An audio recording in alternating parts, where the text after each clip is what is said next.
여러분 만나고 싶었습니다. 반갑습니다. 여러분 춥지요?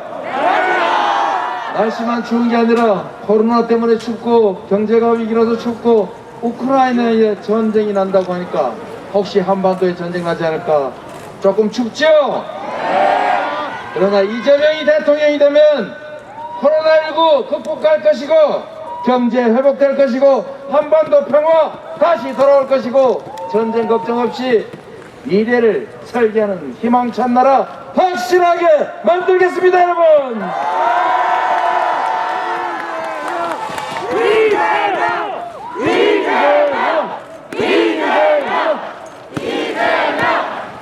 여러분 이렇게 많이 오신 줄 모르고 좀 넓은 데서 자리를 잡을 걸. 이 세종에 이 정도밖에 안 되는 건 아니잖아, 그죠? 곧 대통령이 3월 10일에 당선되면 집무실 만들어서 근무할 것인데 이렇게 처가 되겠습니까?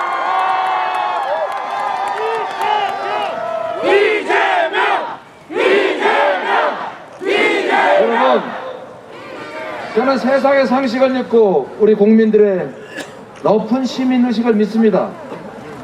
제가 경기도에서 남쪽에 집중되어 있는 산하 공공기관들, 그러니까 북동부 쪽 고생하는 군사규제, 상송규제 때문에 힘든 곳 다 옮겼더니 별 문제 없더라고요.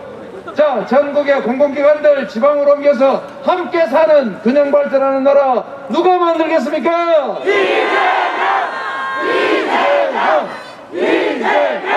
여러분들 저 마스크 좀 벗어도 되겠지요? 자, 사진 한번 찍어주십시오.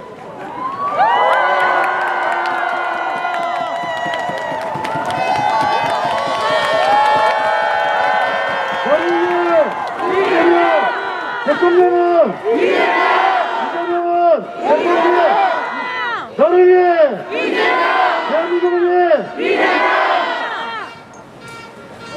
2m 떼고 해야 된다니까. 잘생겼다.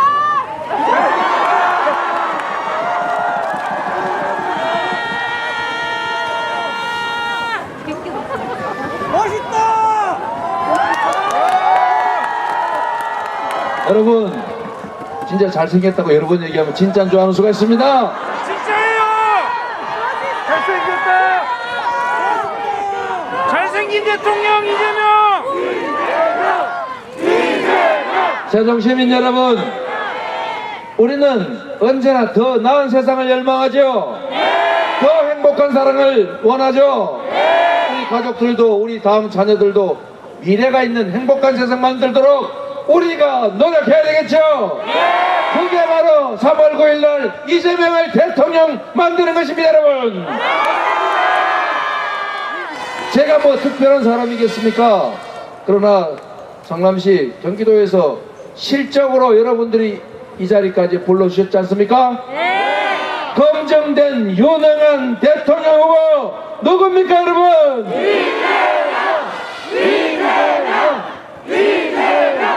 여러분 코로나 힘들지만 이재명 메르스 사태부터 박근혜 정부와 부딪히면서도 정보 공개하고 선도적인 모범적인 방역 정책에서 지금 대한민국 방역 전체의 모범이 됐습니다.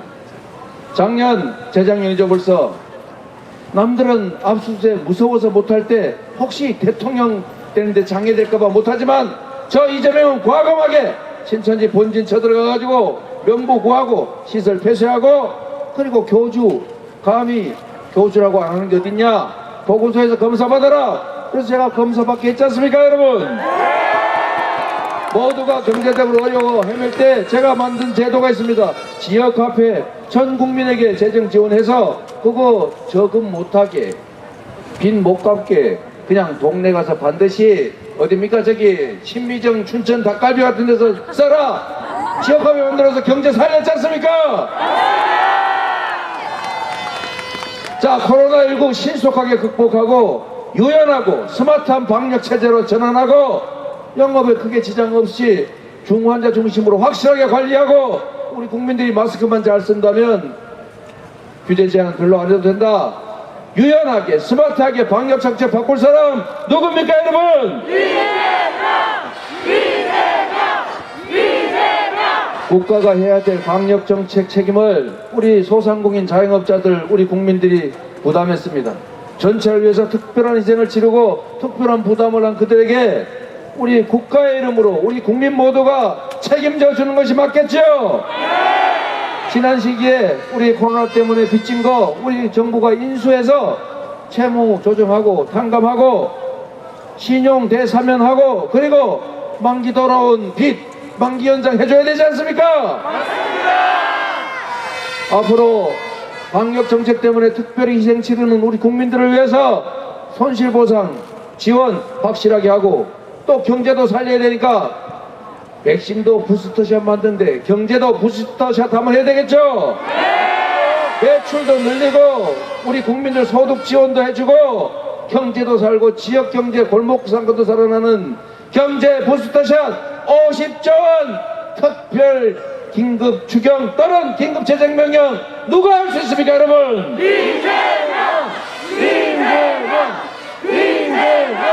여러분 국가가 할 일 중에 제일 중요한 게 뭡니까? 국민의 생명과 안전을 지키는 안보 중요하죠. 질병, 재난, 감염병으로부터 그리고 외국의 침략으로부터 국민의 생명을 지키는 일이어야 합니다. 이건 국가의 책임이고 이건 매우 중요한 기본에 가는 것이기 때문에 결코 정략을 위해서 악용하면 안 됩니다. 그렇습니까? 그런데 사드 배치하겠다고 세종시 근처에다 사드 설치하면 어떻게 됩니까 여러분? 사드 설치하겠다고 하지 않나 가만히 있는데 괜히 선제 타격한다고 해가지고 한반도의 전쟁의 위기를 고조시키지 않나. 몰라서 그러는 것이 아니라 이거는 알면서도 하는 것입니다. 안보 위기를 조장해가지고 국민의 고통을 이용해서 표를 얻어보겠다. 어딘가 들어봤던 것 같지 않습니까? 북풍, 총풍, 신형, 충풍, 폭풍하겠다는 거 아닙니까 여러분? 경제를 망가뜨릴 수도 있습니다. 안보의 위기를 가져옵니다. 평화보다는 전쟁의 위험을 높입니다. 안보를 확실하게 책임질 사람 누굽니까 여러분? 그리고 여러분 우리가 이렇게 모여서 하는 것은 다 우리가 함께 잘 살자는 것이죠. 함께 잘 살기 위해서는 규칙을 잘 지켜야 되겠죠. 지도자가 되겠다는 사람이 규칙을 안 지키고 자기 이익을 위해서라면 가족들의 비리도 봐주고 주가 조작하고 부동산 투기하고 지가 해놓고 남의 덮어 씌우고 이러면 되겠습니까 여러분? 공정한 질서를 유지할 수 있는 사람 스스로 우리 국민들의 모범이 될 수 있는 사람이라야 국가 지도자가 될 수 있다. 맞습니까 여러분?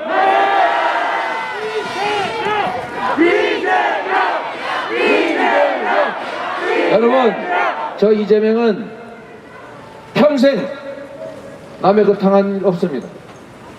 박근혜 정부에서 이재명 저거 죽여라 검찰에 지시했다는 얘기 여러분 녹취록에서 보셨지 않습니까?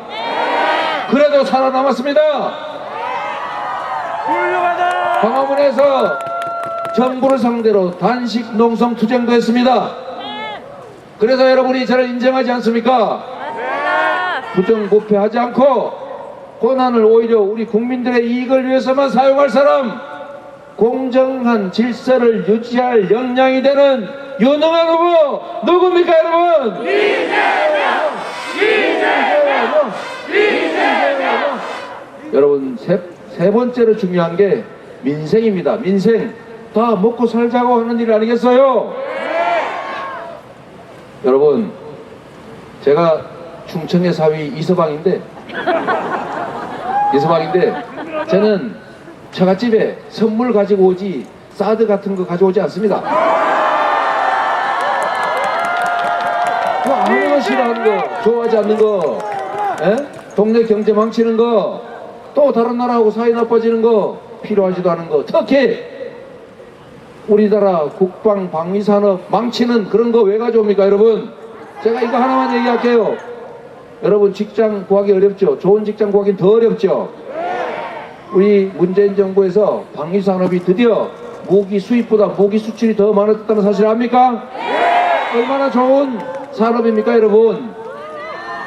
그런데 지금 미사일 방어 체계는 3개가 있는데 이 적어도 낮게 날아오는 미사일 방어 체제가 있어요. 이거 세계에서 우리가 아주 뛰어난 미사일 체계 가지고 있습니다. 청궁2 아랍에미리트에 4조 원 수출했습니다. 계속 수출될 겁니다, 여러분. 두 번째, 중고도 중간 높이 LSM 이거 우리나라 며칠 있다가 곧 시험 발사합니다.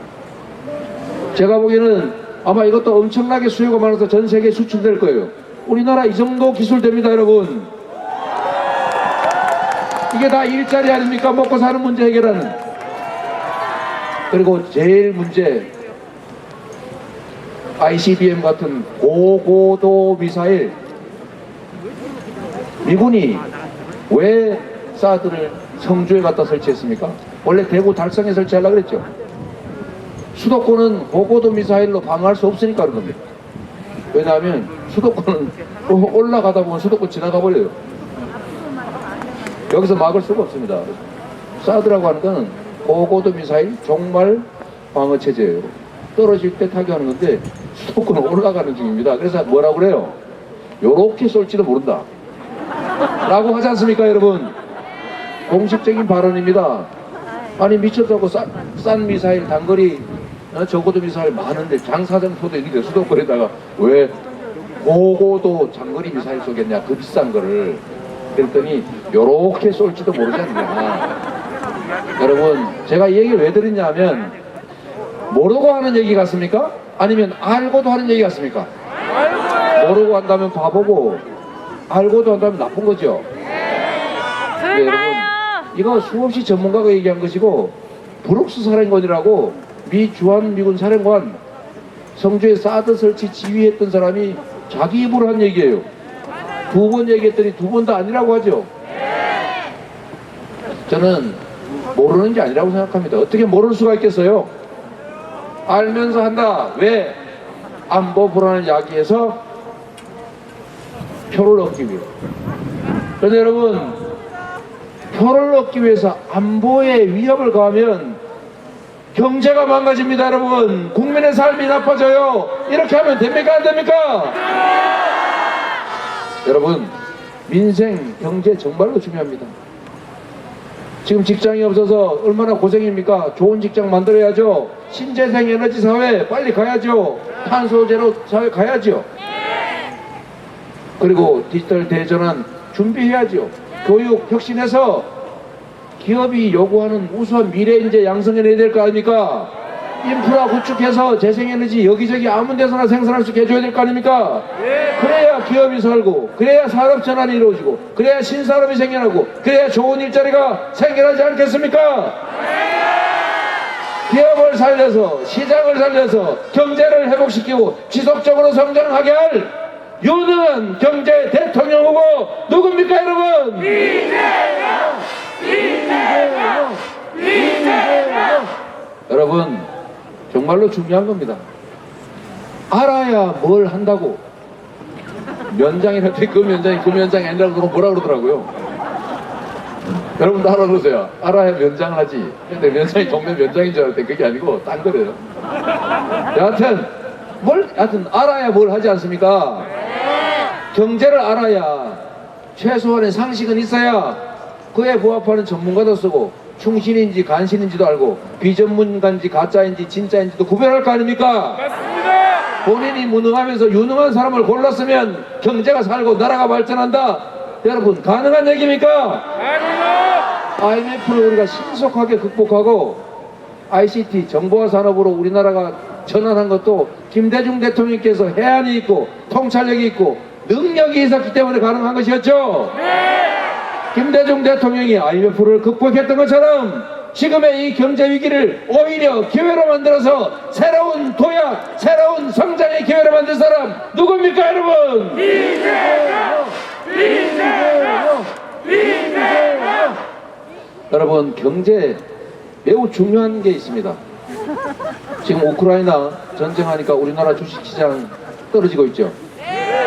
그런데 만약에 한반도에 전쟁 위기가 고조되고 한반도 정세가 불안해지면 코리아 디스카운트, 지정학적 리스크 이거 점점 커지지 않습니까? 그런데 어떻게 선제 타격 얘기를 해가지고 군사 긴장을 유발하고 미국에서 오히려 윤모씨 대통령 되면 한반도의 전쟁 위기가 고조된다, 한반도가 불안정해진다, 걱정된다, 이렇게 하게 만들고 있지 않습니까? 경제는 안정되어야 투자를 합니다. 예측 가능해야 기업들은 기업 활동을 해요. 경제에 가장 나쁜 게 뭐냐? 불안입니다. 예측 불가. 전쟁의 위기를 고조시키거나 군사적 긴장을 유발하거나 한반도의 정세를 불안하게 만들면 대한민국의 경제가 나빠지고 그 피해는 바로 여러분이 입습니다. 누가 입는다고요?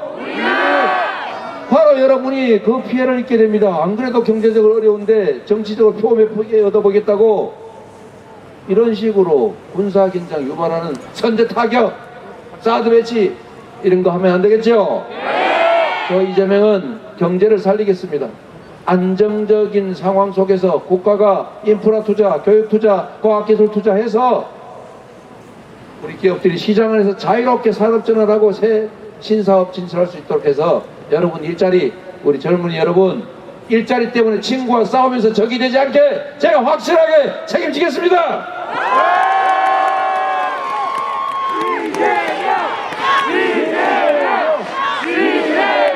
저 뒤에도 좀 크게 해주세요.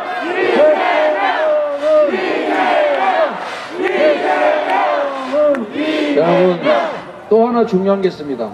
우리 민주주의에 대해서 걱정되지요. 서초동 그 앞에 다 신고하고 밤에 합법적으로 촛불 집회 있지 않습니까? 그거를 가지고 무법천지다, 사법처리 대상이다 이렇게 말하는 사람이 있습니다. 5년짜리가 감히 겁도 없이 검찰에 달려든다. 자, 내가 대통령 되면 국물도 없다. 누가 한 말입니까? 저는 잘 모르겠어요. 여러분, 민주주의가 다시 위기에 처할 수도 있습니다. 여러분, 혹시 위기의 민주주의 영화 보셨습니까? 넷플릭스에 유행이던데. 안 보신 분 많군요. 한번 보세요. 여러분, 브라질이 룰라가 서민 경제 정책을 해가지고 세계 8위의 경제 대국으로 올라섰습니다. 그런데 검사들하고 판사들이, 이 사법 법조 브로커들이 룰라한테 죄에 뒤집어 씌워가지고 권력을 찬탈한 다음에 지금 브라질 어떻게 됐습니까? 국민들이 먹을 게 없어가지고 쓰레기차를 뒤져서 음식물 찾고 있습니다. 여러분, 민주주의의 위기는 곧 경제 위기입니다. 민주주의의 위기 그 자체도 심각한 문제지만 바로 우리들의 삶 자체를 나락으로 떨어뜨릴 수 있습니다. 민주주의를 지키고 경제를 살리고 지속적으로 성장하게 할 유능한 준비된 대통령 후보, 경제 대통령 후보 누굽니까 여러분?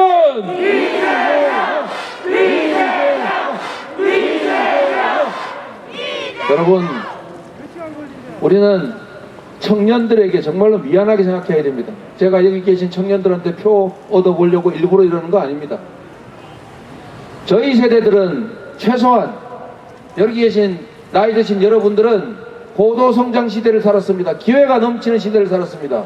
비록 현실은 어려워도 미래는 지금보다 나을 것이다, 내가 노력하면 뭔가 이뤄낼 것이다 믿었고 실제로 열심히 일했고 그래서 10대 경제 강국이 되도록 했고 각자 상당한 정도의 성공을 이뤄냈습니다. 그런데 우리가 하나 못한 게 있습니다. 공정성에 관한 문제를 우리가 방치했습니다. 그래서 양극화 격차가 심해졌고 불공정이 만연했습니다. 그래서 결국은 자원이 비효율적으로 배치되면서 효율이 떨어져서 저성장이 왔습니다. 저성장, 즉 기회 부족. 기회 부족에 따른 이 모든 고통을 우리 기성세대가 아니라 청년들이 전부 감수하고 있는 것입니다. 기회가 너무 적다 보니까 실패하면 끝장이에요. 기회도 없어요. 그러니까 누군가가 떨어져 죽어야 합니다. 그래서 내가 살기 위해서 누군가가 죽어야 되는 이 처절한 생존투쟁, 친구와 경쟁이 아니라 전쟁을 하면서 적이 되어버리는 이런 암담한 상황을 우리 기성세대가 만들었고 그 중에 핵심적인 책임은 바로 정치에 있습니다.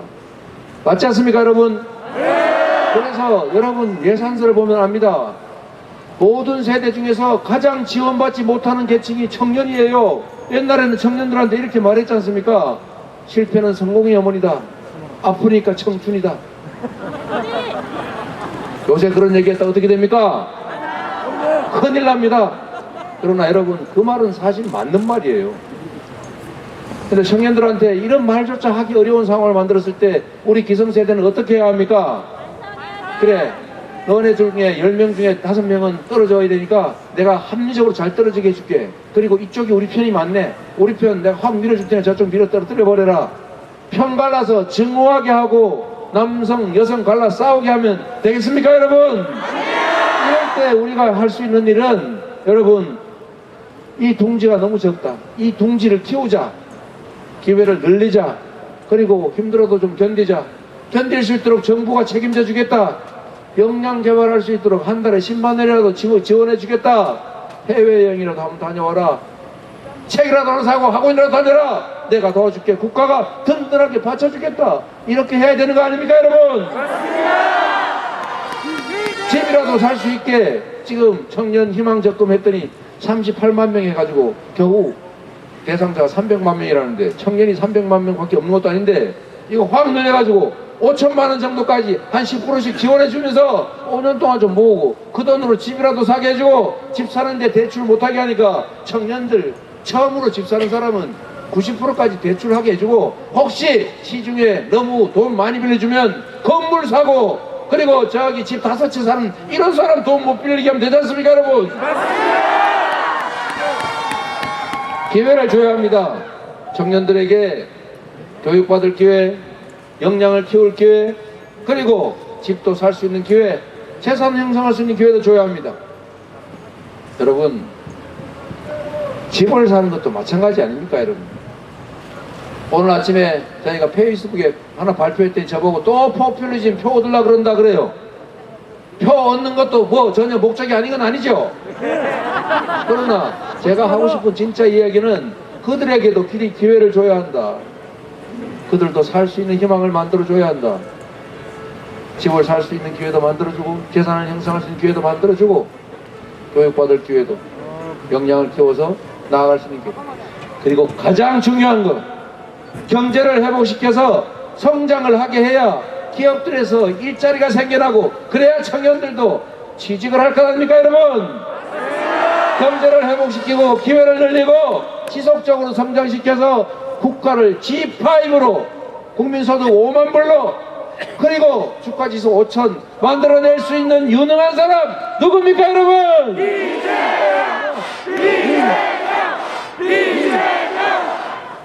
여러분 저는 자신 있습니다. 정말로 호미 같은 성남시장의 권한을 가지고 그 부패로 유명하던 도시를 제가 5년 만에 전국 최고의 도시로 만들어서 대통령 선거에 불려 나오지 않았습니까? 제가 경기도지사 2년 하고 난 다음에 바로 전국에서 가장 일 잘한다, 가장 만족도가 높다 경기도 선정됐지 않습니까? 실적으로 실력을 증명해온 이재명이 그 실적 때문에 이 자리에 왔는데 앞으로 대한민국의 경영을 맡겨주면 제가 확실하게 책임지겠습니다 여러분.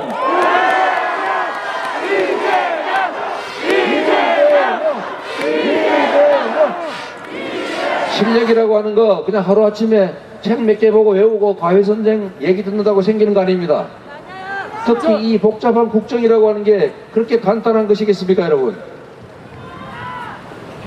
뚜렷한 철학과 가치를 가지고 필요한 정책 중에서 유용한 것이라면 용기 있게 채택하고 저항이 있더라도 강력하게 추진해서 결과를 만들어내고 성과로서 국민에게 인정받는 것이 바로 진짜 실력 있는 정치 아닙니까?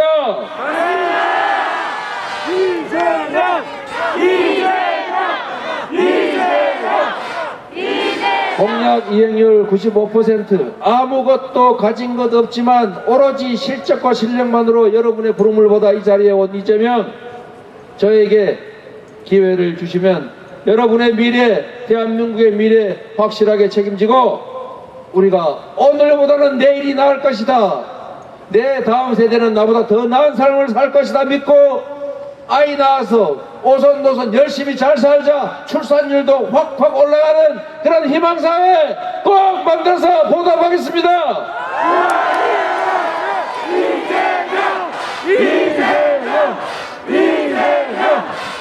여러분, 이런 얘기 있더군요. 똑같은 상황에서도 누가 지휘를 맡느냐에 따라서 전혀 다른 결과가 나오더라.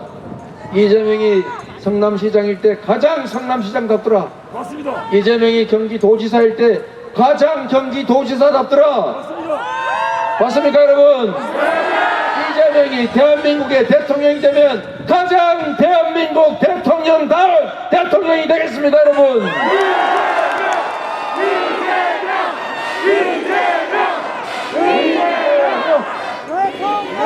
이재명이 없던 그 이전의 대한민국, 이재명이 대통령이 된 그 이후의 대한민국은 완전히 다를 것입니다. 여러분, 3월 10일에 대한민국은 두 가지 길을 가게 될 것입니다.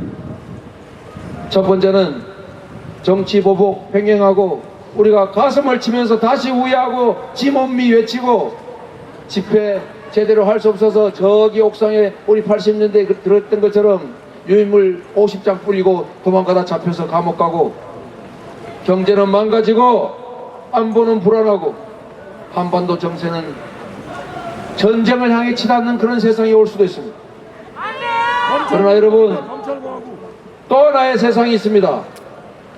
민주주의가 꽃피고 국민들이 화합 통합하고 미래, 과거가 아니라 미래로 가고 정쟁이 아니라 경제가 살아나는 희망 있는 사회에 열릴 수 있습니다. 이 두 가지 길 중에 어떤 길이 될지는 3월 9일에 결론이 날 것입니다. 3월 9일에 이재명을 선택하느냐 윤석열을 선택하느냐 고민하지 마십시오. 진정 고민이 될 것은 내일 3월 10일부터 시작될 우리의 미래, 대한민국의 운명이 어떻게 될지를 관심 가져주십시오, 여러분.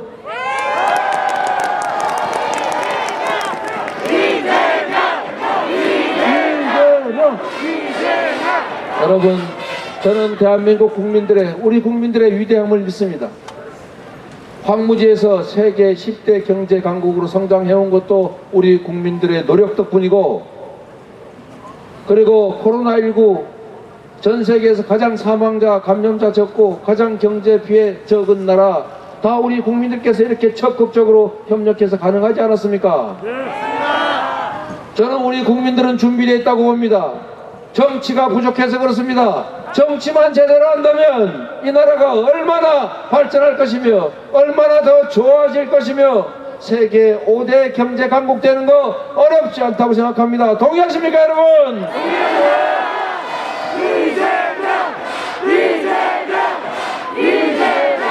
저는 여러분께서 그 길을 만들어 주실 것으로 믿습니다. 여러분, 저를 도와주지도 말고 지지하지도 말고 저에게 힘내라고 격려하지도 마십시오. 여러분이 힘내시고 여러분의 삶을 위해서, 우리나라의 미래를 위해서 가장 유용한 도구가 어떤 것인지만 고민해 주십시오. 여러분을 믿어도 되겠습니까? 나를 위해, 세종을 위해, 충청을 위해, 대한민국을 위해, 그리고 우리 모두의 더 나은 미래를 위해